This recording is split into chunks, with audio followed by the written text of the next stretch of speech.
Welcome back.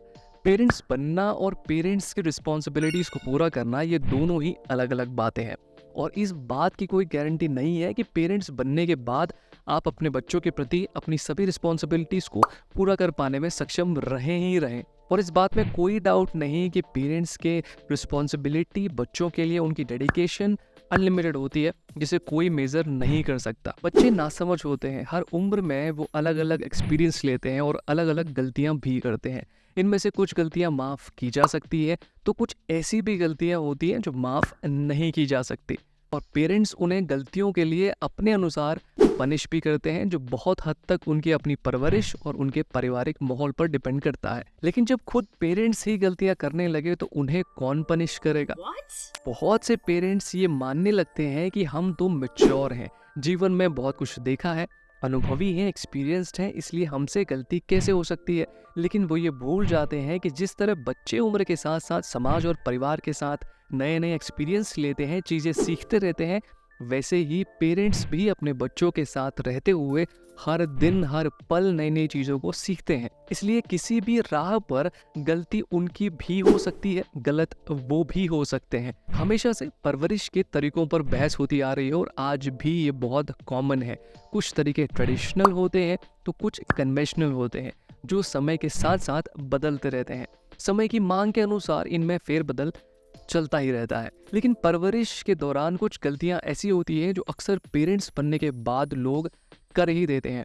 इसमें कोई दो राय नहीं कि पेरेंट्स अक्सर अपनी पुरानी सीख और नियमों और आज की जनरेशन की लाइफस्टाइल के बीच फंस जाते हैं और कुछ बड़ी गलतियां गलती से कर ही बैठते हैं। ये गलतियां या ये व्यवहार हमेशा से चाइल्ड साइकोलॉजिस्ट भी गलत बताते आ रहे हैं, क्योंकि इसका साइड इफेक्ट सीधा बच्चों के ब्रेन और उनके नेचर पर, उनके फ्यूचर पर पड़ता है। वीडियो में आने वाली पॉइंट्स आपके लिए चेतावनी की तरह है, क्योंकि अगर आप भी ऐसा व्यवहार अपने बच्चों के साथ रखते हैं, करते हैं, या पेरेंट्स होने के बावजूद अगर आप ऐसी गलतियां करते हैं तो आपके बच्चे के प्रति ये इनजस्टिस हो सकता है। पेरेंट्स अक्सर यही सोचते हैं कि बच्चों पर चिल्लाकर उनसे अपनी बात मनवाई जा सकती है या उन्हें कंट्रोल किया जा सकता है, जबकि ये बात पूरी तरीके से गलत है, क्योंकि बच्चों पर उनकी तेज आवाज में चिल्लाकर डांटने या डराने का नेगेटिव प्रभाव पड़ता है। इससे बच्चा या तो जिद्दी हो जाता है या फिर डरपोक बन जाता है। अक्सर माता पिता अपने बच्चों को उनकी पसंदीदा चीज़ों से दूर रखते हैं, क्योंकि उन्हें लगता है ऐसा करने से बच्चा उस वस्तु की कदर करेगा और उसके महत्व को समझेगा, जबकि ये बात पूरी तरीके से गलत है। अक्सर देखा जाता है कि जिन बच्चों को उनकी पसंदीदा चीज़ों से दूर रखा जाता है या उन्हें खरीद कर नहीं दिया जाता, वे बच्चे या तो उसे हासिल करने का कोई दूसरा तरीका खोज लेते हैं या फिर चोरी छुपे उसे हासिल करने लगते हैं।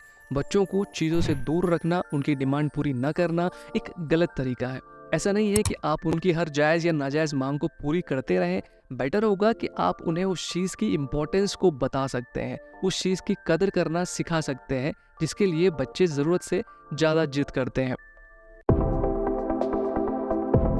बच्चों को केवल पढ़ाई में ही व्यस्त रखने की आदत उन्हें बोर कर सकती है। उनके माइंड पर इसका उल्टा इफेक्ट भी पड़ सकता है। अगर आपको लगता है कि ओके, बच्चों का भविष्य केवल पढ़ाई करके ही चमक सकता है, तो ये बात भी पूरी तरीके से गलत है।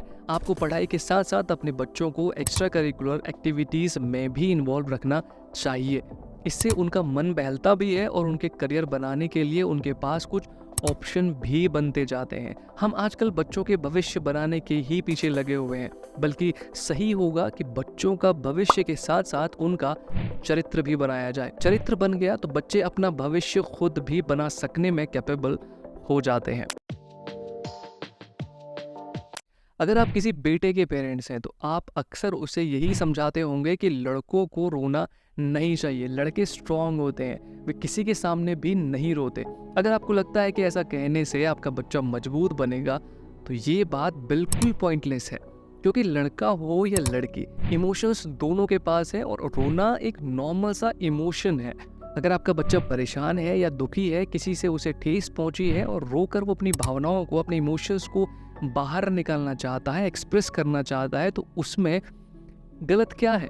रोने पर केवल लड़कियों का अधिकार नहीं है, लड़के भी रोकर अपनी परेशानी को जाहिर कर सकते हैं। जब बच्चा कोई गलत बात कहता है या बच्चा कोई नकारात्मक व्यवहार करता है तो पेरेंट्स ये बात समझे और जाने बिना कि आखिर उनके बच्चे ने ये बात कहाँ से सीखी या कहाँ से सुनी, सीधे उसे डांटने लगते हैं या मारने लगते हैं। आपको ये बात जाननी चाहिए कि बच्चे एक कोरे कागज की तरह होते हैं जिस पर आप कुछ भी लिख सकते हैं।